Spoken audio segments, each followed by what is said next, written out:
미국의 한 작은 마을에 실제로 있었던 이야기라 그러죠. 한 마을에 어떤 여인이 큰 실수로 사람들의 비난받게 됐습니다. 많은 사람들이 손가락질을 하죠. 그런데 이분은 믿음이 있는 사람이라 교회를 다녔는데 교회에서도 사람들이 수군거리기 시작합니다. 저 사람이 이랬대 저랬대. 교회에서마저 그러니까 이 사람이 예배당 더 나갈 수 있는 힘이 없었습니다. 그래서 그냥 드문 불출 집에만 들어가 있었어요. 한동안 그러고 난 다음에 어느 주일 아침에 그 여인이 다니는 그 교회 목사님께서 강대상에 서면서 큰 자루 하나를 가져왔습니다. 강대상에 올려놓더니 오늘 예배에 참여하는 분들은 이 자루에 돌을 하나씩 넣으십시오. 단 하나 평생 동안 한 번도 죄를 짓지 않은 분들만 이 자루에 돌을 넣으십시오. 그러니까 사람들이 서로 눈치만 보는 거예요. 왜냐하면 평생 죄를 짓지 않은 사람이 어디 있겠어요. 그래서 조용해졌습니다. 아무도 돌을 넣는 사람이 없었습니다. 한참 지난 후에 목사님께서 다시 말씀했습니다. 우리는 남의 죄에는 돌을 들지만 자기 죄 앞에서는 침묵합니다. 그래서 우리 모두 하나님이 주시는 은혜가 필요합니다. 이 자리에 은혜가 필요하지 않은 사람 아무도 없습니다. 남의 죄에 대해서, 남의 허물에 대해서 돌 던지지 말고 우리 자신을 돌아보십시다. 그날 그 한마디가 큰 은혜가 됐습니다. 많은 분들이 회개하고 자기를 돌아봤다 그래요. 오늘 우리는 말씀에서 돌을 든 사람들을 만나게 됩니다. 죄인을 정죄하려고 하는 사람들이죠. 그런데 예수님은 그 돌을 내려놓게 하시죠. 오늘 이 아침에 우리의 손엔 돌이 들려 있는지요? 아니면 하나님의 은혜를 붙잡고 계시는지요? 오늘 말씀을 통해서 정죄하던 자리가 하나님의 은혜를 만나는 축복의 자리가 되시기를 주님의 이름으로 축원합니다. 오늘 우리 읽은 말씀은 인간의 죄와 하나님의 은혜가 가장 선명하게 만나는 장면입니다. 우리 인간의 죄와 하나님의 은혜 극명하게 오늘 나타나게 되죠. 하인 여인이 사람들 앞에 끌려옵니다. 얼굴은 수치로 가려져 있었고 마음은 두려움으로 무너져 있었고 그리고 사람들 손에는 돌이 들려져 있었습니다. 종교 지도자의 눈빛은 차갑고 또 그들 안에 돌을 들고 서 있는 회중들의 눈초리는 매서웠습니다. 이 사람의 인생은 다 끝날 것 같았죠. 율법대로 말한다면 이 사람은 돌에 죽는 게 마땅합니다. 사람들의 판단으로도 용서받기가 어려운 죄입니다.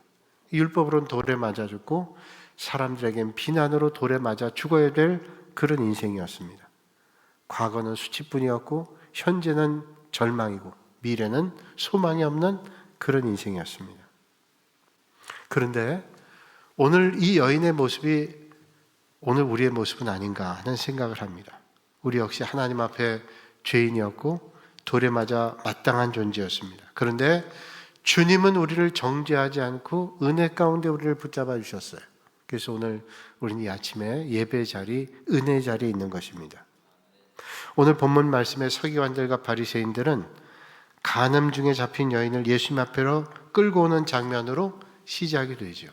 3절과 4절에 이렇게 말씀하고 있습니다. 서기관들과 바리새인들이 음행 중에 잡힌 여자를 끌고 와서 가운데 세우고 예수께 말하되 선생이여 이 여자가 간음하다 현장에서 잡혔나이다.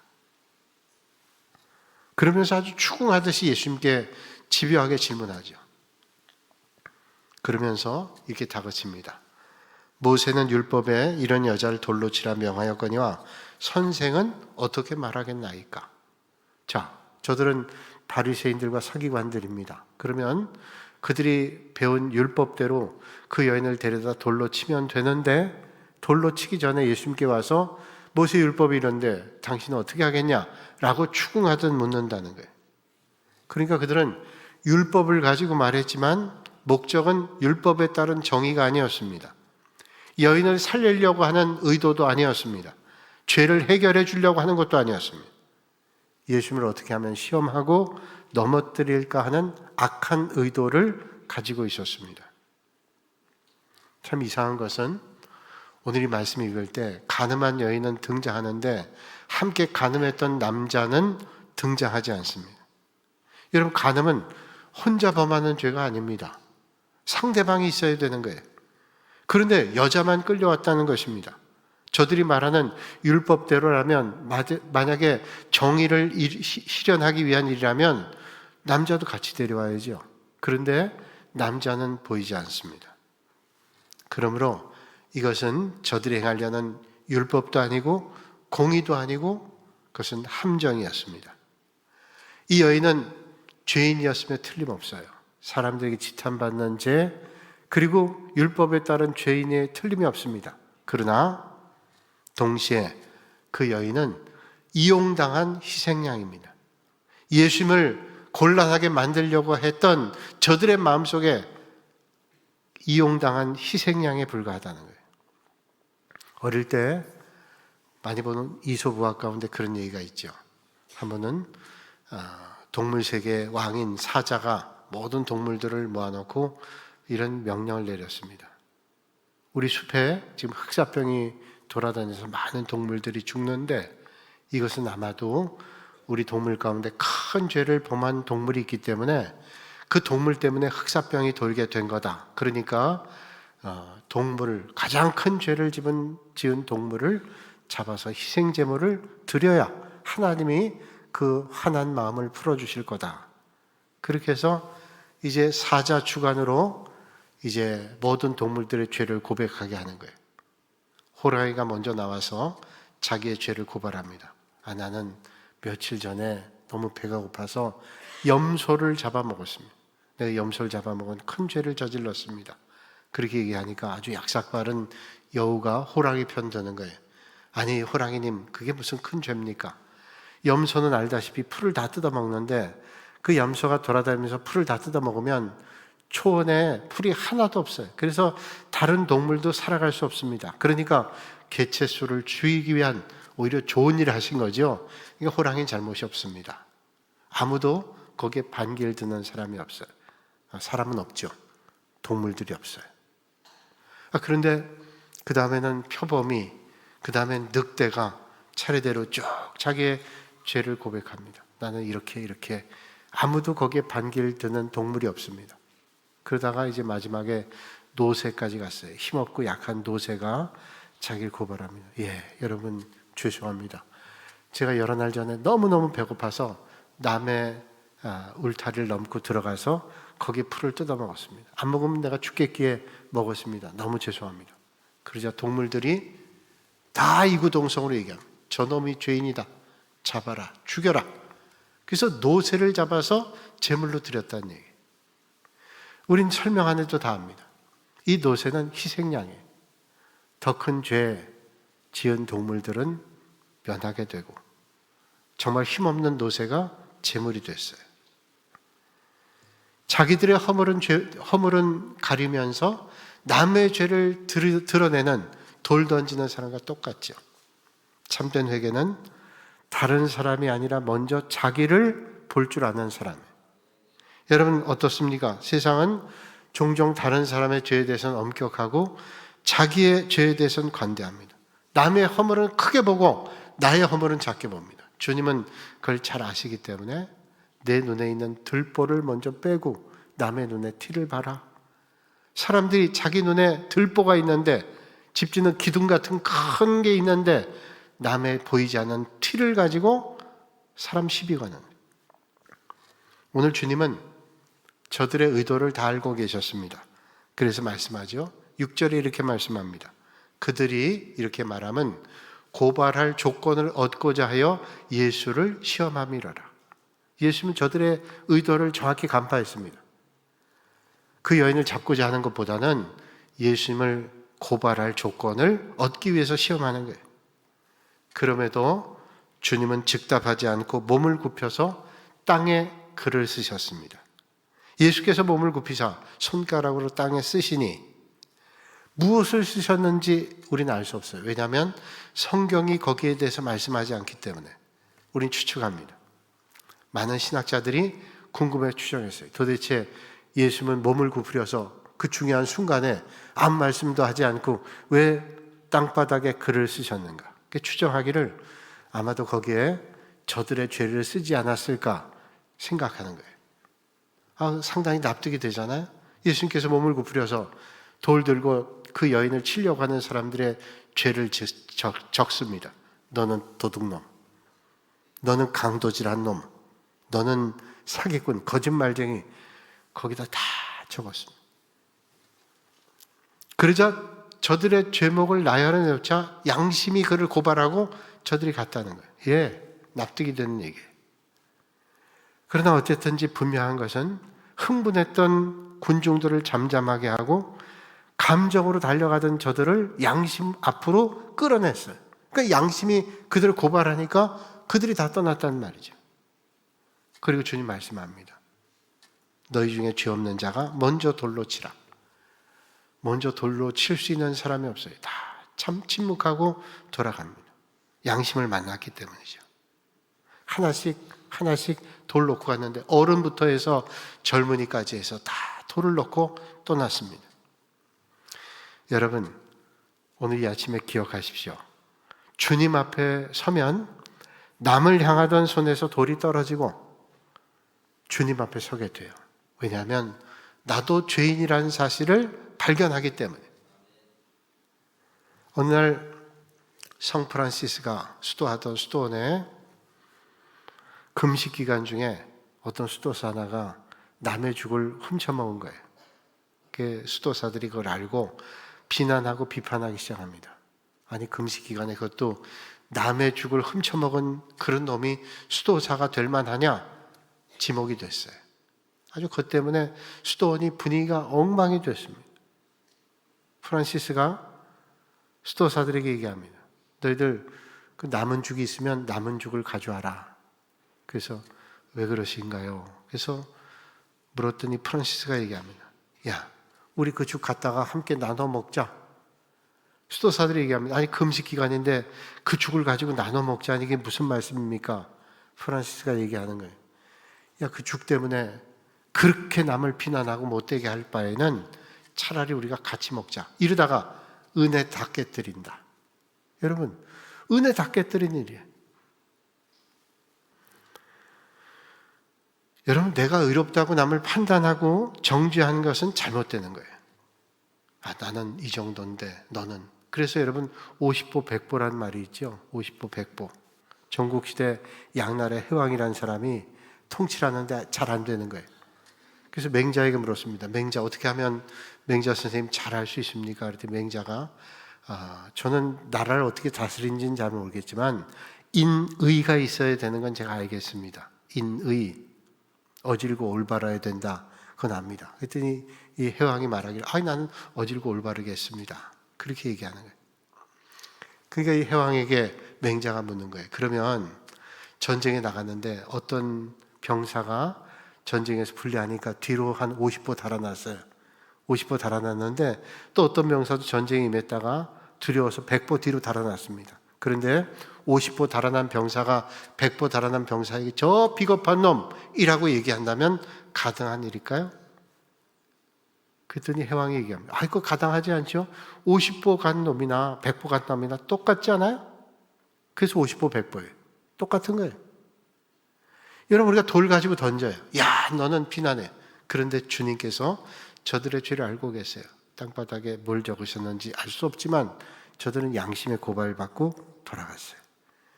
우리가 정죄하는 거 참 두려운 일입니다. 교회 안에서도 조심해야 됩니다. 누군가 넘어졌을 때 쉽게 돌 던지지 마십시오. 누군가 실패했을 때 여러분 생각으로 쉽게 판단하면 절대로 안 됩니다. 내가 여기까지 온 것도 하나님의 은혜고 무너지지 않는 것도 은혜고 오늘 이 자리에서 예배 드리는 거 얼마나 큰 은혜인데요. 여러분, 그 순간에 하나님의 은혜를 만나시는 여러분들이 오히려 되시기를 주님의 이름으로 축원합니다. 오늘 주님은 돌 들라고 하시잖아요. 만약에 돌 들라고 그랬으면 그래 돌로 치라고 그랬을 거예요. 근데 주님은 거기서 돌로 치라 말씀하지 않죠. 그리고 오히려 그 연을 정죄하는 그들을 향해서 오히려 죄 없는 자가 돌로 치라고 말씀하셨어요. 여러분, 주님 몸된 교회에서 돌 들라고 말씀하지 않아요. 오히려 하나님 앞에 무릎 꿇고 기도해야 돼요. 섬겨야 돼요. 주님의 은혜를 간구하며 주님 앞에 가야 돼요. 그것이 주님 기뻐하신 일이죠. 제가 요즘에 강대상에 설 때마다 한 달여 동안 마음이 좀 훈훈한 일이 있어요. 마음의 감동도 좀 받아요. 왜냐하면 제가 설교할 때마다 원고가 잘 넘어가도록 이 골무를 하고 있어요. 보니까 대법원 판사들이 보니까 날 보고서 따라하는지는 모르겠는데 골무를 다 하고 있더라고요. 이 골무를 제가 하고 있는데 꼭 제가 설교하기 전에 여기에 가방, 안경 케이스에 넣은 골무를 꺼내서 이렇게 원고를 넘기도록, 혹시 잘 안 넘어가면 되니까 그렇게 하고 나는데 한 달여 전부터 제가 쓰는 골무 2개를 늘 여기서 빼놔요. 설교 전에. 내가 궁금해서 누가 이렇게 골무를 빼놓지, 내가 끼기 좋게. 그래서 내가 어제 한번 물어봤어요. 집사님, 엊그제 물어봤어요. 집사님, 관리 집사님한테. 집사님이 매 주일날 빼놓으시나요? 수요기도회 때도 이렇게 빼놓으시나요? 그랬더니 아니 목사님, 제가 안 빼놓는데요. 그럼 이상하네요. 누가 빼놓죠? 혹시 손 들어보세요. 누가 빼놓는지 모르겠어요. 그런데 그분은 정확히 알고 계시는 거예요. 제가 설교할 때 골무, 이거 잘 여러분 보이시지 않지만, 이 살색이라 잘 안 보이지만 이 골무를 양쪽에 끼고 있거든요. 그러니까 그분은 알고 있으니까 제 안경 지갑에 여러 개 골무가 있는데 여기서 꺼내가지고 딱딱 준비해 놓는 거예요. 아유, 참 내가 마음에 감동도 되고 참 고맙기도 하고, 참 이렇게 세세한 분이 계시구나, 그런 마음의 기쁨이 있어요. 여러분, 교회가 어떤 곳이에요? 고발하는 것 아니죠. 교회는 섬기는 것이에요. 오히려 누군가를 위해서 기도하는 것이죠. 또 언젠가부터가 우리는 그걸 잊어버렸어요. 내 시각 가지고 남을 평가합니다. 내 잣대 가지고 남을 평가해요. 사실도 모르면서 자기 눈 가지고 평가해요. 이게 얼마나 어리석은 일이에요. 그걸 주님께서 우리에게 말씀하고 계시잖아요. 이제 사람들을 다 떠난 다음에 예수님과 여자만 남았습니다. 이제 예수님과 여자만 남은 이 장면이 얼마나 아름다운 모습으로 비춰주는지요. 사람들은 다 떠났어요. 그런데 주님은 떠나지 않으셨습니다. 예수님께서 그 여자를 향해서 이렇게 물으시죠. 여자여, 너를 고발하던 그들이 어디 있느냐? 너를 정죄한 자가 없느냐? 고발한 자 어디 있냐? 정죄한 자 어디 있냐? 주님 알고 물으시죠. 여인 대답합니다. 주여, 없나이다. 그때 주님은 아주 중요한 말씀해 주시죠. 나도 너를 정죄하지 아니하노니 가서 다시는 죄를 범하지 말라. 주님 정죄하지 않는데요. 여러분, 주님은 죄를 쉽게 생각하는 분 아니에요. 아이, 죄 그 정도는 괜찮아, 그런 말씀 아닙니다. 예수님은 죄를 죄라 그래요. 주님은 죄를 짓지 말라고 말씀합니다. 그런데 죄를 미워하시지만 죄인을 포기하지 않으세요. 그래서 주님은 용서합니다. 뭐라고요? 나도 너를 정죄하지 아니하노니, 그러면서 말씀하죠. 삶이 달라져야 된다. 가서 다시는 죄를 범하지 말라. 다시는 범하지 말라. 여러분, 주님은 나도 너를 정죄하지 않는다로 끝나지 않고 다시는 가서 그런 죄를 범하지 말라고 말씀하시는 거예요. 오늘 우리에게 말씀해요. 우리가 연약하고 부족해 넘어질 때 있어요. 그러나 다시는 그러면 안 된다, 우리에게 말씀하고 계시죠. 여러분, 율법이라는 건 뭐예요? 우리 율법을 넘어서야 된다고 성경 말씀하잖아요. 율법은 과거의 죄를 심판하는 겁니다. 그런데 복음은 남은 인생을 새롭게 하는 거예요. 율법은 지난 과거를 자꾸 들추고 넌 이런 죄인이지. 그런데 복음은 우리가 회개하고 주님 앞으로 가면 다시 설 수 있다는 희망을 우리에게 말씀해 줍니다. 사람들은 여인의 과거를 붙잡고 돌을 들어 섰습니다. 내리치려고 했습니다. 그런데 주님은 여인의 미래를 열어주셨어요. 가서 다시는 죄를 범죄하지 말라. 여러분, 성경에 보면 얼마나 많은 믿음의 사람들이 넘어졌어요. 베드로는 절대로 난 주님 배반하지 않습니다. 3번 주님 배반했어요. 그러나 주님은 다시 찾아오셔서 네가 나를 사랑하냐 물어요. 그것도 한 번도 아니고 3번 더 묻습니다. 그리고 베드로는 그때 주님 앞에 엎드려 새로운 인생을 살게 되죠. 복음의 현장에서 함께했던 마가는 바나바와 바울 사이 갈등에서 그는 선교 현장을 떠났습니다. 그런데 주님은 그를 다시 세워서 복음의 사역에 쓰임받게 해요. 그래서 바울은 마지막 말년에 사역할 때 마가를 보내라고 자기에게 그러죠. 처음에는 마가 때문에 마음 많이 상했어요. 복음 전하러 갔는데 마가가 어떤 일이 있었는지 돌아갔단 말이에요. 그런데 나중에는 그 마가를 데려와라. 그가 하나님 앞에 다시 쓰임받게 됐어요. 여러분, 하나님의 은혜는 실패로 끝내지 않습니다. 하나님께서 우리를 붙잡아 주시면 절대로 실패로 끊이지 않아요. 어떤 여인이 예배당 앞에서 예배당을 들어갈까 말까 망설이고 있는 거예요. 들어가야 되는데 못 들어가고 그러고 있는 거예요. 근데 마침 그때 예배당 안에서 권사님 한 분이 나오셨습니다. 권사님 그 모습 보니까 예배당 들어갈까 마나하는 표정이라, 아니 들어가시지 왜 못 들어가고 계세요? 그렇게 얘기했어요. 들어가시라고 이렇게 권했어요. 그때 그분이 권사님 보더니 이렇게 얘기해요. 예, 제가 죄가 더러워서, 지은 죄가 너무 더러워서 예배당을 들어갈 수가 없습니다. 그 말이 어떤 의미인지 권사님 깨달았어요. 그리고 그 여인의 손을 잡고 얘기합니다. 교회는 깨끗한 사람이 오는 게 아니라 은혜가 필요한 사람이 오는 거예요. 교회는 죄가 하나도 없는 사람이 오는 게 아니라, 그래서 깨끗한 사람이 오는 게 아니라 하나님의 은혜를 구하는 사람들이 오는 것입니다. 은혜 필요한 사람은 오지 않아도 되겠죠? 근데 세상에 은혜가 필요하지 않은 사람은 어디 있어요? 그런 사람이 오는 곳이 교회입니다. 여러분, 오늘 본문의 여인도 그런 사람이에요. 죄 있는 사람이에요. 세상에 더럽다고 말할 수 있어요. 그런데 주님은 그를 더럽다 하지 않고 나도 너를 정죄하지 아니하노니 라고 말씀하시면서 다시는 그러지 말라고 말씀하죠. 여러분, 우리는 종종 남의 허물 앞에 돌을 던집니다. 그리고 내 허물 앞에선 변명합니다. 그런데 오늘 예수님은 돌을 내려놓게 하시고 은혜를 보여주십니다. 여러분, 은혜가 사람을 바꾸잖아요. 제가 몇 년 전에 미국의 한인교회 갔을 때 그 교회는 예배 드리고 난 다음에 식사하기 전에 이렇게 간증하는 시간이 있더라고요. 어떤 분이 간증하는데 그런 간증하더라. 내가 미국 와서 참 복을 많이 받았습니다. 그래서 어떤 복을 받았나 이렇게 생각했더니 그분이 뭐 경제적으로도 여유 있는 분이고 세상적으로 많은 걸 가지고 있는 사람이라 그래요. 그런데 그분이 말하기를, 내가 미국 와서 돈 많이 버는 거 그 복이 아닙니다. 내가 좋은 환경에 사는 거 복이 아닙니다.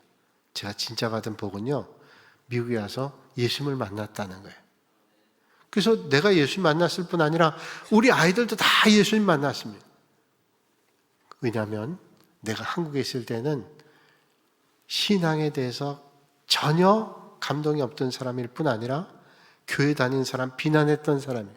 그런데 내가 미국에 와서 내가 전혀 교회도 쳐다보지 않을 것 같은 제가 미국에 와서 생활에 적응하려고 하다 보니까 교회를 안 가고는 적응이 안 돼. 그래서 교회 가서 예배 드리다가 내 은혜를 만났습니다. 그래서 내가 미국 가서 가장 큰 복은 예수님 만난 거예요. 여러분, 이게 하나님 주신 은혜의 능력이에요. 은혜는 한 사람에게 멈추지 않아요. 자녀들에게, 또 자녀들에게, 우리 주변에 있는 사람들에게 은혜가 넘겨지는 거죠. 삭개오가 주님 만난 다음에 그 인생이 은혜 받고 난 다음 바뀌었죠. 물질을 추구했던 인생에서 나누는 인생 됐어요. 그전에는 그 인생의 최고의 목적은 돈이었습니다. 그 당시에 세리 누가 인정해? 유대인들이 저 벌레만도 못한 인생이라고 비난했어요. 그러나 그럴수록 더 물질을 탐닉했어요. 그런데 주님을 만난 다음에 삭개오의 인생이 바뀌었습니다. 물질을 추구하던 삶에서 나누는 인생이 됐어요. 빌립보 간수는 감옥을 지키다가 바울이 전한 복음을 통해 인생이 바뀌고 가족이 구원받게 됐습니다. 여러분, 오늘 내가 아무리 믿어도 우리 자녀들 안 돼. 아무리 믿어도 우리 집안 안 돼. 여러분, 절대로 포기하지 마세요. 한 사람에게 임한 은혜가 한 가문을 바뀔 수 있고, 어머니의 눈물의 기도가 자녀를 바꾸고, 아버지의 간절한 기도가 가정을 세우고, 젊은이들의 기도가 하나님의 은혜로 다음 세대를 바꿀 수 있다는 거예요. 여러분, 오늘 여러분들 가지고 있는 잘못된 남을 향한 돌이 있다면 오늘 이 아침에 내려놓으실 수 있기를 바랍니다. 원망의 돌, 저주의 돌, 상처의 돌, 미움의 돌, 남을 향한 판단의 돌 내려놓고 하나님의 은혜를 만나실 수 있기를 주님의 이름으로 축원합니다. 우리나라의 어떤 마을에요, 이런 일이 있었던 거 제 책을 통해 들었는데, 어떤 마을 입구에, 동네 입구에 그 공터가 있는데 공터가 쓰레기장 된 거예요. 원래 거기 집이 있었는데 그 길이 나면서 집이 반 정도 무너지고 뭐 그러면서 거기 공터가 됐는데, 그 공터에 사람들이 쓰레기를 갖다 버리기 시작한 겁니다. 온갖 잡동사니 처리하기 힘든 쓰레기들은 다 갖다 놓은 거예요. 그래서 마을 사람들이 이거 도저히 안 되겠다 그래서 회의를 해가지고 다 서명을 해서 탄원서를 넣었어요. 이 쓰레기를 좀 처리해 주든지 이 쓰레기를 어떻게 하든지 해달라고. 그래서 구청에서 이제 거기에 카메라를 달고 또 거기 이제 직원이 감시 순찰하면서 조사를 했어요. 몇 달 동안 카메라로 녹화한 것을 확인했어요. 그리고 어떤 사람들이 갖다 버렸나를 조사했어요. 그래서 명단 확인해 발표했는데, 그 명단에 해당되는 사람이 그 마을 사람들이 대부분이래. 자기들이 탄원했어요. 거기 갖다 버린 사람 자기들이. 여러분, 남을 정죄하는 거 쉽습니다. 그런데 그 자리에서 자기를 돌아보는 사람이 지혜로운 사람이에요. 여러분, 오늘 우리도 마찬가지죠. 죄인이었는데 주님의 은혜로 용서받았어요. 끝난 인생 같았는데 주님 때문에 새로워졌습니다. 저주 아래 있었지만 은혜의 자리로 바뀌어졌습니다. 이 시간 우리는 완벽하지도 않아요. 온전하지도 못하지만 하나님의 은혜로 주님 앞에 나왔습니다. 완벽해서 아니라 하나님의 은혜로 주님 앞에 나오고 주님의 은혜가 간절합니다. 오늘 주님은 이렇게 우리에게 말씀합니다. 나도 너희를 정죄하지 않으니 다시는 가서 그런 죄를 범하지 말라고 우리에게 말씀하고 있습니다. 오늘 이 은혜가 여러분의 삶의 자리에, 여러분의 그 삶의 그 흔적에 아름다운 열매를 맺는 여러분들의 삶이 되시기를 주님의 이름으로 축원합니다. 거룩하신 아버지 하나님, 오늘도 귀한 말씀 통해서 우리를 다시 깨우쳐 주시니 감사합니다. 우리는 남을 정죄하기는 쉬웠지만 자신을 돌아보는 일에 둔했음을 고백합니다. 그러나 주님은 우리에게 돌을 들라고 말씀하지 않으시고 은혜를 붙들라고 말씀하십니다. 주님, 우리 안에 있는 교만과 판단의 마음을 내려놓게 하시고 다른 사람의 허물을 뚫치기보다 품어주게 하시며, 아버지 하나님, 상처를 주기보다 위로하게 하시고 정죄하기보다 회복시키는 사람이 되게 하여 주시옵소서. 아버지 하나님, 나도 너를 정죄하지 아니하노니 말씀하신 주님의 음성을 붙잡게 하시고 이번 한 주간도 은혜 안에 살게 하시고 받은 사랑을 흘려보내는 복 있는 인생이 되게 하여 주시옵소서. 예수님의 이름으로 기도하옵나이다. 아멘.